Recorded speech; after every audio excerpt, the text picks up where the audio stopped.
Well, hello, everybody. This is Rabbi Dan Levin, and this is Essential Questions.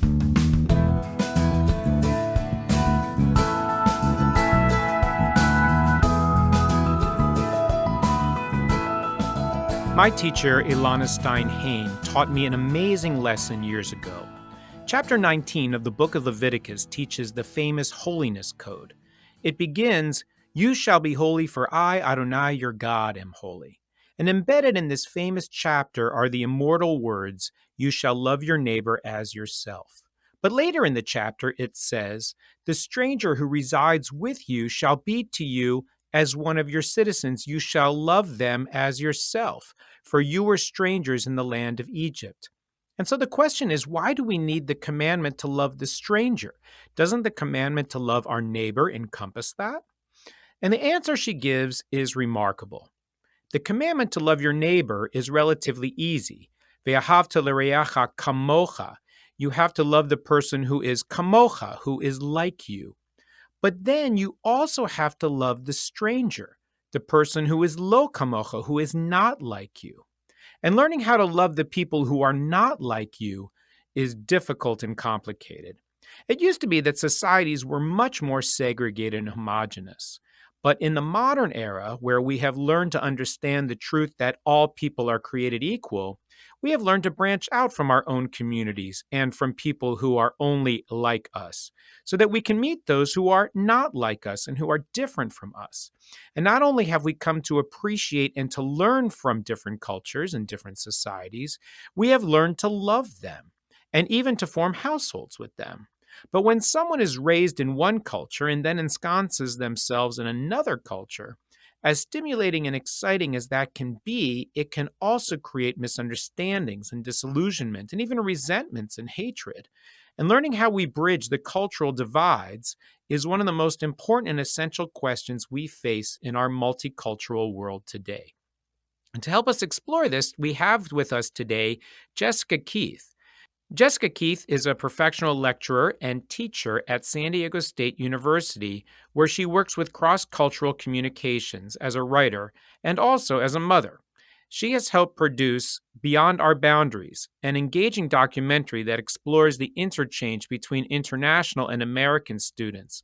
And her new memoir, Saying Inshallah with Chutzpah, a gefilte fish out of water, is coming out in November. It tells the story of how Jessica, as a young Jewish woman, came to work at the Consulate of Kuwait in Los Angeles, helping Kuwaiti international students in America, while also building a marriage in a Jewish home with her African-American husband and navigating clinical anxiety disorder. And I also know Jessica because she was my backyard neighbor for many years growing up in suburban Washington and has been a friend since we were children. And I'm so excited to have Jessica with us today. Thank you for having me. So as my former backyard neighbor, we had the chance to grow up in a very similar kind of a cultural identity. But as you think back to your own childhood and background, how did you develop a sense and sensibility that said, I shouldn't just stay with my own kind and that I should be open to branching out beyond the borders of my normal cultural context? I can't say that I consciously did that, but when I was 15, I moved to New Mexico and God, that feels like a really rabbinical question, the way you just framed that. I don't think it's something that we learn. I think it's just something that's like the way to be. So when you think about influences in your growing up, what were you say were those sort of major influences that kind of helped you think about who you wanted to be in the world? I don't know. I mean, I would say that my mom grew up in Memphis in the 60s, right? In 1950, 1960, when schools were still segregated. I mean, segregation was not illegal. There's signs that say no Jews, no dogs, no blacks allowed. And women only have this vision of being nurses or teachers or secretaries, being wives. And she was able to have this idea that the world has to be better. There has to be more out there than um, what she saw in Memphis. And similarly, my husband's family, who are Black, share a similar story. When they were in Tyler, Texas, and had this idea around the same time, it was so awful in Texas, and they said, it has to be better somewhere else. So for myself, I was raised in a house where the idea was like should be better, and part of that is being better and doing better and thinking beyond your immediate surroundings. So when you come from that background that at once sort of is pushing back against some of those restrictive, oppressive, discriminatory environments that your family coming from the South was living, and it was taught to you, I think, as you were growing up in a Jewish home that you should push back against those things. Then you move into a life in California where you meet Tyrone and then get this job at the Kuwaiti Consulate in Los Angeles. So your book explores that, but tell me what it was about that job that made you say, yeah, I'll apply to go work at the Kuwaiti Consulate. Well, I had just spent a year with Tyrone living in Spain. We did a gap year later in life, but before we got married, and lived in Spain in a farm town in the Basque region, which was just a new adventure every day.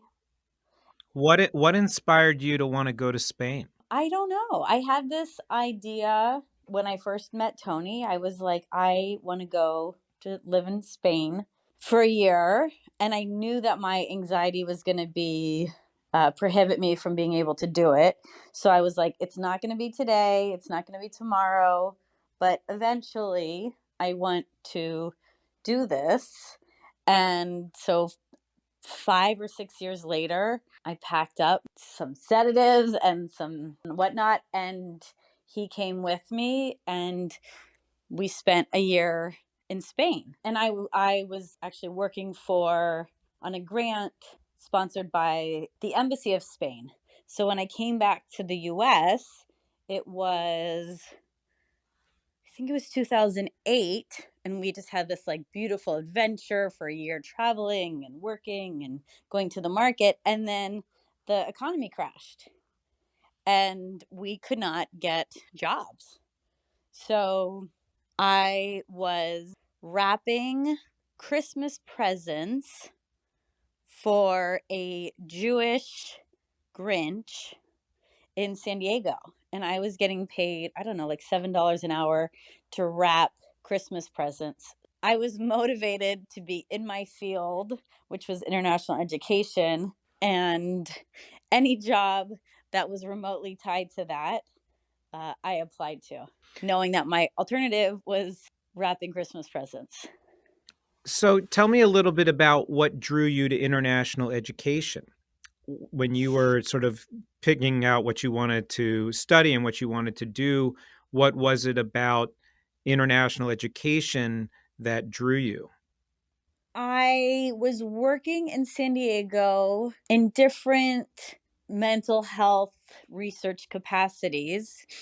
And I noticed that there was a lot of international community that would come in, and there were always these cultural barriers with like talking about mental health or mental health being taboo. Also, not really having like an authentic discussion for the international community within mental health. And I thought, I kind of like to study international education so that I could bring the two together, right? So that I could help the greater community as opposed to just like Americans that would come to the facility. Like I could help the international community that comes. So then you go to work at the Kuwaiti consulate, which was, I'm sure, sort of this amazing, complicated experience.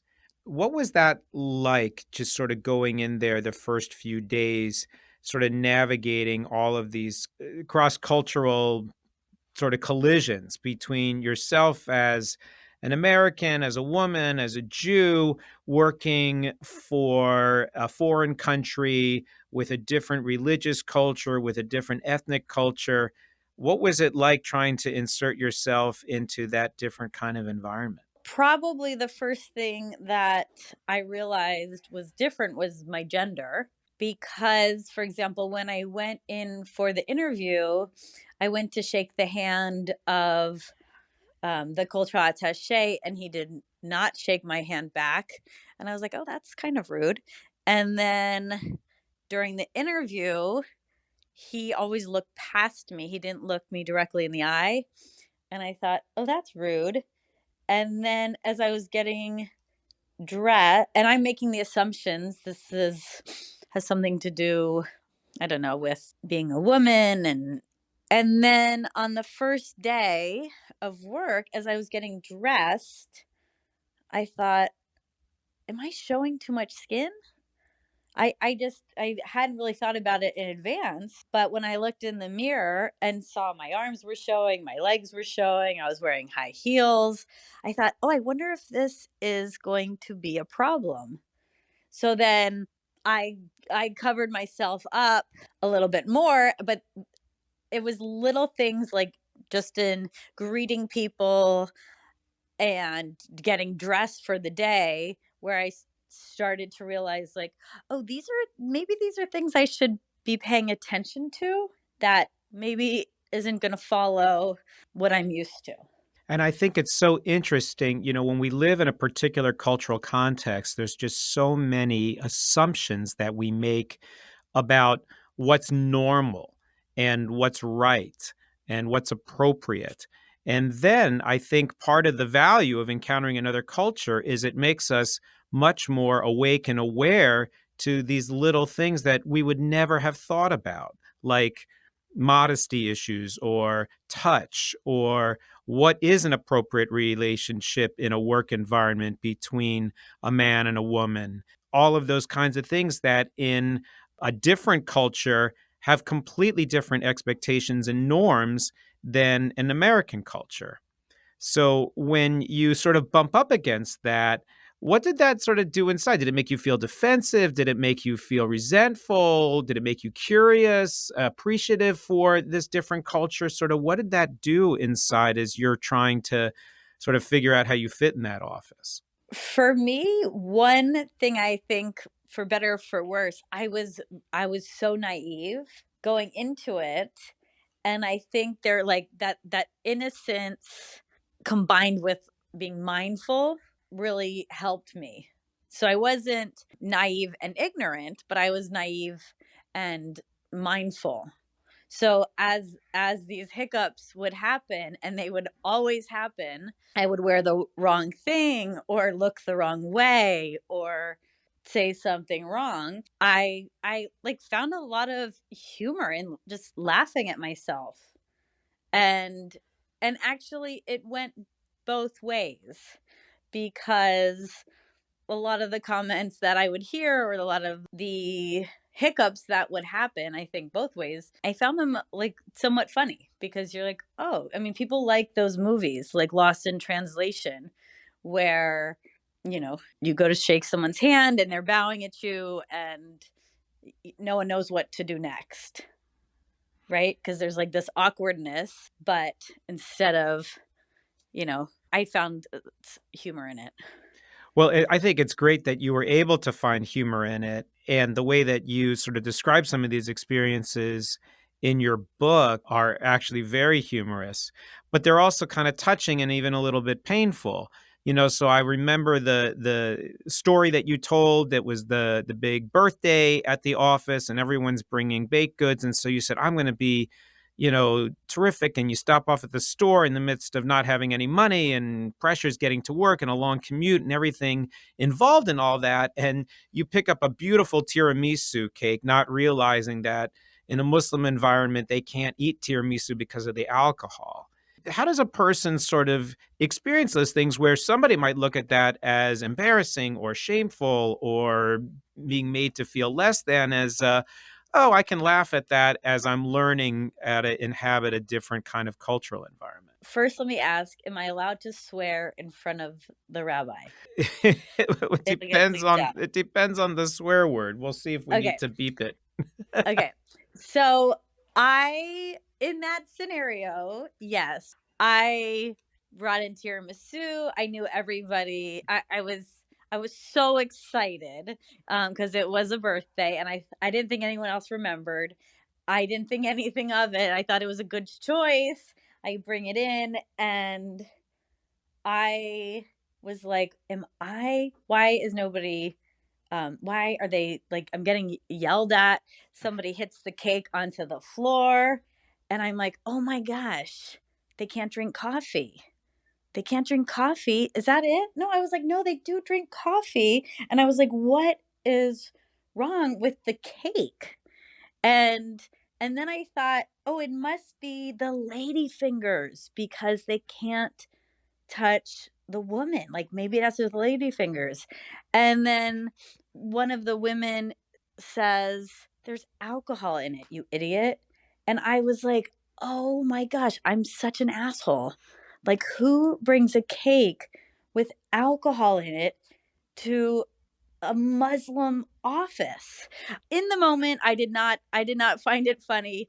In hindsight, I think about my naivety and how I was just trying so hard to do the right thing, and I failed. I kept failing, and you'd think I'd learn after a while, and it took me, my learning curve was not fast because the culture was so foreign to me. So I was not laughing initially. I laugh, maybe a decade later at it, but it just now is a reminder of what people really don't know about each other, right? Yeah, and I think that that sense of if you want to wade into a cross-cultural encounter, you've got to come in with some humility to know that you're going to step in it no matter what, right?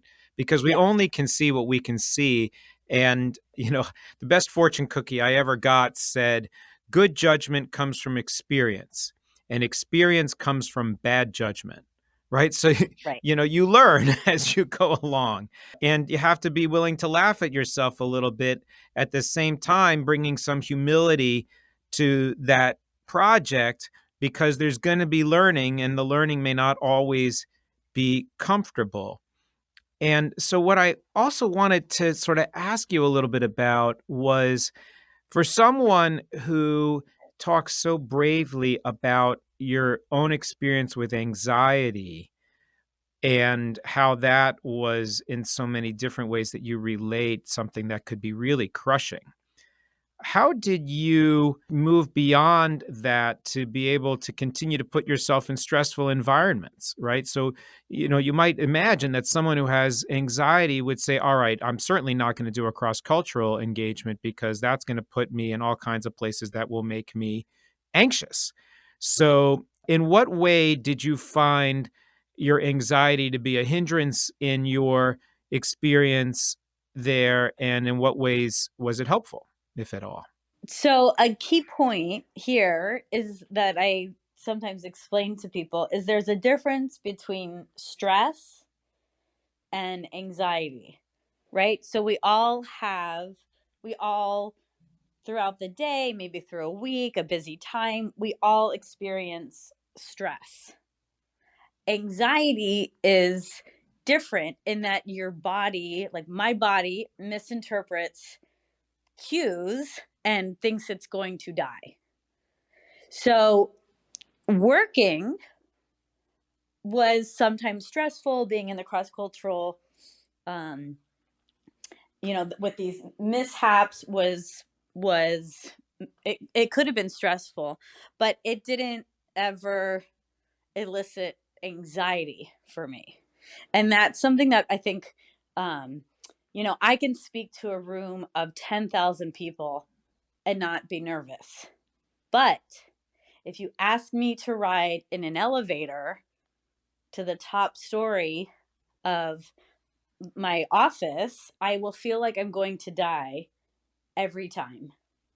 So my office was on the 18th story of the Twin Towers of Los Angeles, which are the Century City Towers, which were built by the same people as the same architect that designed the Twin Towers in New York.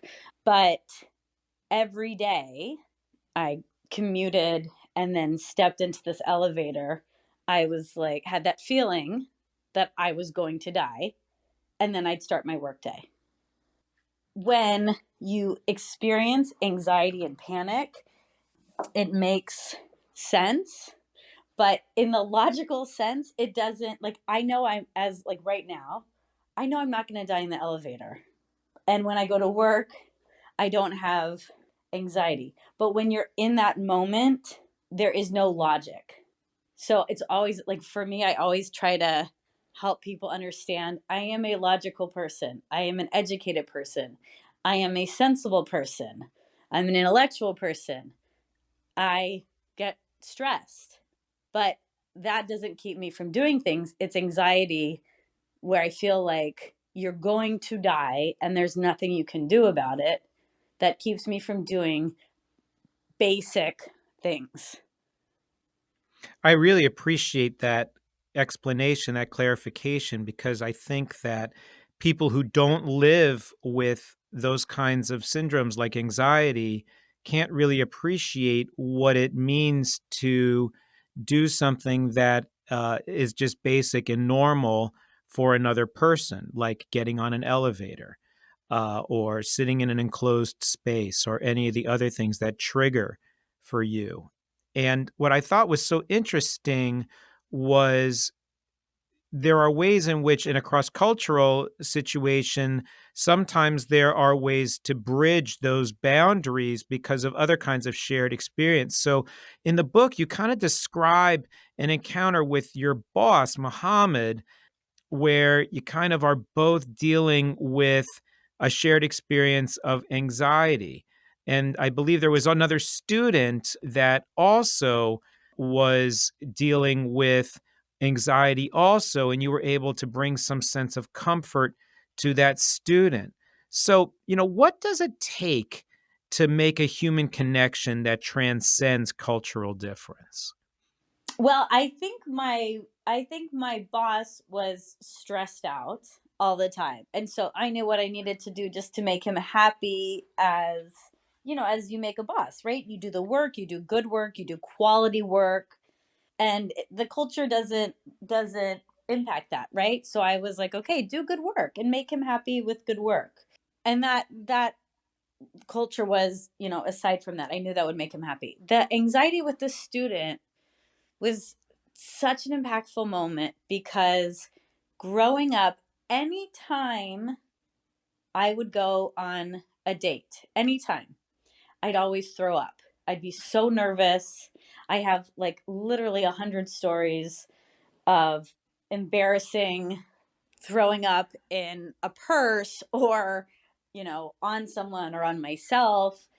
Like, I have 100 stories like that until I met Tyrone. And Tyrone is the first person that I did not throw up on a date. And that's, my mom always says, well, that's why you married him. And I'm like, well, that's not exactly why I married him, but it is comforting. When the student came in, they were coming in for me to sign off on a work document, or I think it was some type of university document they needed me to sign off on. And I know that as an American, going to a university is a big deal, right? There's a lot of change. As an American, you go to college, you go away to college, you're away from home, you're away from your family. But then I'm thinking, as I work there longer, oh my gosh, these students that are coming, they are often coming on a one entry visa, which means for 4 years, and not all the students, but sometimes when international students come to the US, and this is more common, for example, to come from Iran on a one entry visa, which means for the 4 years of studying, if you go back home, you're not necessarily going to get to come back to the US to study.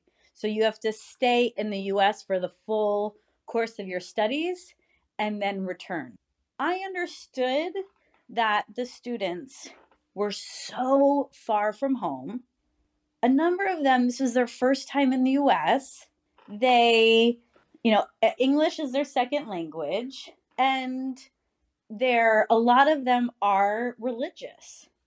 And you take that and you enter a US college dorm where there's partying, there's alcohol, right? People are running around in bathing suits and bikinis and whatnot. That in of itself is so overwhelming, I imagined. So I always tried to check in with the students to see how are things going. Now, so in the US, when you say, how are you doing? People answer, good, how are you?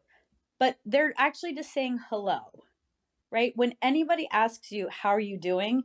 You're not actually wanting to know how they're doing, right? When people say that, I teach my students, like when Americans say that, they don't actually want to know how you're doing.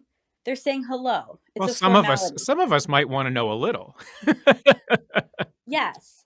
But then what what I do is we pause and we ask it again.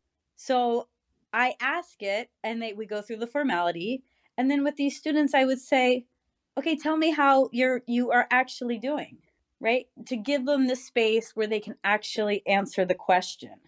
Right. So in that experience, when the student was like, I'm just getting this paper signed off, and I said, how are you doing? They said, good. I said, okay. And then I said, how are you really doing?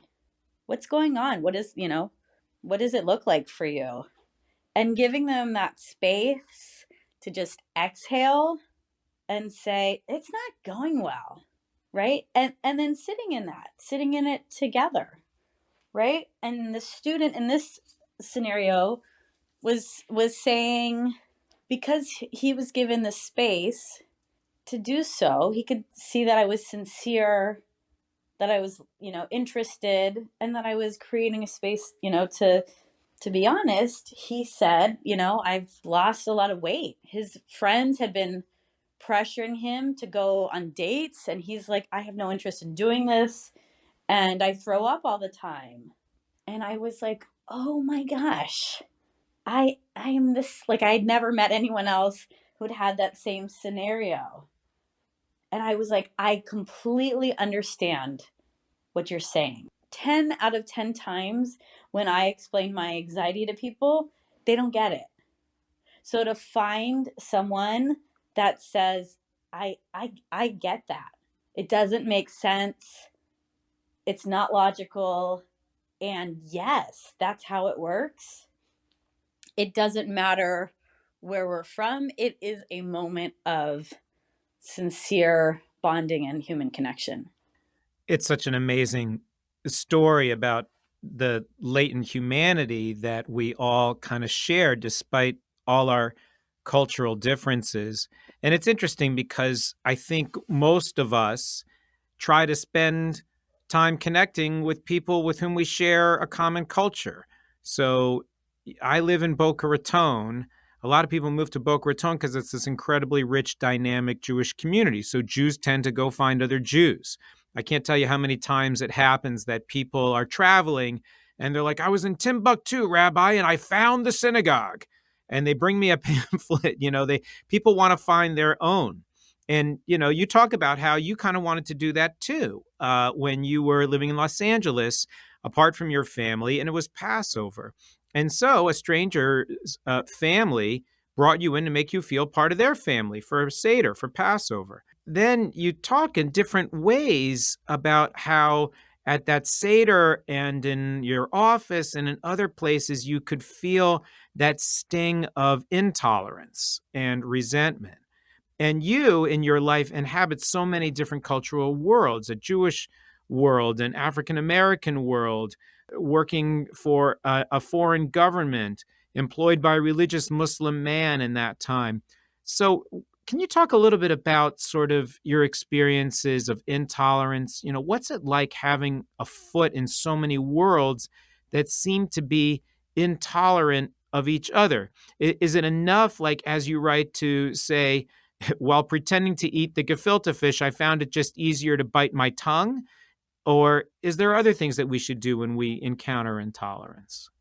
It's interesting because as I've gone through this journey, and I read a lot about the Jewish community and the things Kanye West will say, or just statements that people will make that'll be in the news, and Jews are like, ugh, they're anti-Semitic, people hate the Jews, and it's really focused on us, right? We're like, people, they don't like us, there's a history behind that. But what I think about doesn't focus on that. What I think about is how we are white passing. So white passing is this concept that you can be in a room, and I mean, maybe if you're wearing a talit and you're in Boca Raton, people are going to know you're Jewish, right? But if you're just a neighborhood kid, or you're just, out and about traveling, Jews, for the majority, are white passing, which means you can't necessarily know that someone is Jewish just looking at them. So you might find yourself in a room, people don't know you're Jewish, and so they say awful things, or they say awful things about other cultures, because they might make an assumption that you will be in agreement. What I do is I think about, oh my gosh, we are worried what people think about us as Jews, when in 99.9% of the spaces we are in, everyone around us, amongst everyone around us, we're still the majority. So I think about, what does that look like for someone who's biracial, for example? So I worked with this gentleman at Caltech whose father was Black and his mother was white, and he was working at Caltech in Los Angeles. He was white passing, he looked more white, and he found himself in spaces where people would say negative things about Blacks and the Black community. The weight that he had to carry in those spaces was too much for one person to have to bear.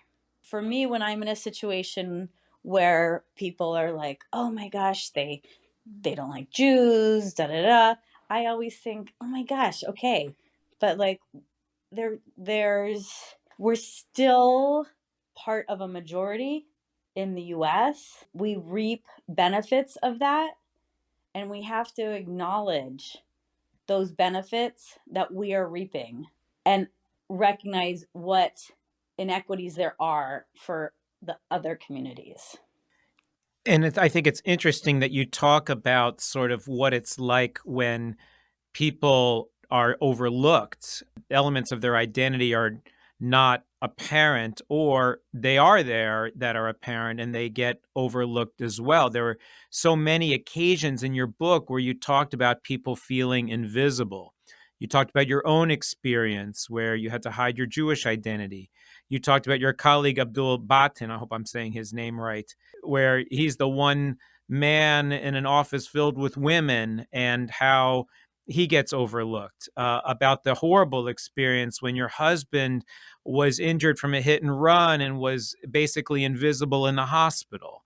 And I would imagine that there's kind of a paradox where sometimes people stick out. You know, an international student at an American university sticks out. An interracial couple, a brown student in a Jewish religious school, sticks out. And at the same time, there's also this sense that sometimes people are made to feel invisible. So, what do you counsel students when they're made to feel like Mr. Cellophane, that no one sees them, or when they feel like they stick out like a sore thumb because they are, as you talked about at times that your husband feels, and I would imagine sometimes maybe your kids feel like we're the only Black person in blank environment. So, how do people balance that sense of feeling invisible or overlooked, like that they don't matter, even when it would seem on the outside that they stick out. I'm the only man in the room. I'm the only black person in the room. I'm the only Jewish person in the room. I can't speak to that because it's not my experience, right? My experience, even as a Jewish woman and a Muslim working for a Muslim government, as a woman in the room, I'm still what this concept of white passing. So when I go to a family celebration for my husband's on my husband's side, and there are 100 people there, and everyone is black, and I am the only white person. When it happened for the first time, I was like, oh my gosh, this is what it feels like for people every single day, every day. And people don't, majority white people in the US are unfamiliar with that feeling or sentiment or concept or idea. You don't necessarily think it's a big deal. Like we're all created as one. But then when you're in that space, you're like, oh, this is a thing. You're like, I am the only white person in this room of 100 black people, which is not um, so common of an experience, right? But to be the only black man or black woman in a room of all white people, it's every day.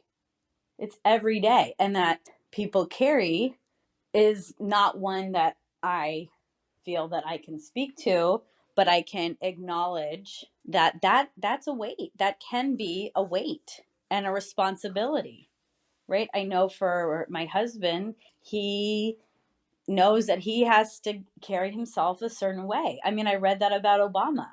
He was like, I had to do the right thing, and Michelle, every time, because we were not just acting as individuals, they were representing the African American community and could not afford to make a single mistake.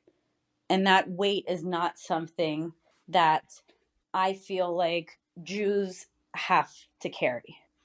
Well, I think actually Jews carry that in ways that we wouldn't imagine. So I think in the Orthodox Jewish community, where they are more visible because of their style of dress or because of the way that they wear their beards or cover their hair, I think the Orthodox Jewish community actually has had to deal with those same kinds of experiences in other places. And when you hear about the rise of anti Semitic acts, specifically perpetrated against the Orthodox community in New York, you kind of get a sense of those of us in the non Orthodox community about how we pass as Jews too. I see so many times, people come into the synagogue, that's when they put on a kippah. And I even have my own little kind of quirk where I wear a kippah almost all day, but for some reason, I don't like to wear my kippah when I'm pumping gas. For some reason, when I get to the gas station, I feel like I want to take that off. I'm not sure why that is. And I think it's actually partly because maybe at the gas station, I don't want somebody looking at me, oh, there's the Jewish guy. I think that there are things that make it easier for us as Jews to pass when we want to, because we can choose to shed that traditional garb and fit in more in a generalized American context. But when it's your skin color, you can't do that. Or when it's your religious conscience, and even if you might want to, you don't, you sort of have to know what it is to inhabit that space. I'm curious to know, for your kids who are growing up in a Jewish community, but who are coming from a biracial family, do they talk about that sense of feeling othered within a Jewish context? No, not yet. They know, separate from Judaism, right? When we during the pandemic, around the protests, and Black Lives Matter, there was a lot of questions around, like, why is this the case for us? Why? But they haven't tied it specifically to Judaism.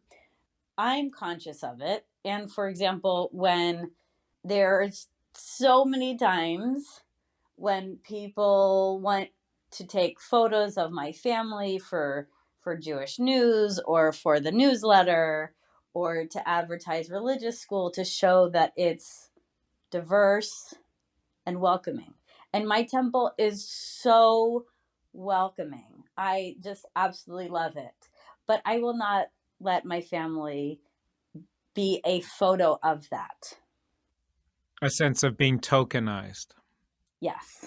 Yes. And I am a hyper aware and sensitive to that so that they can be Black and Jewish.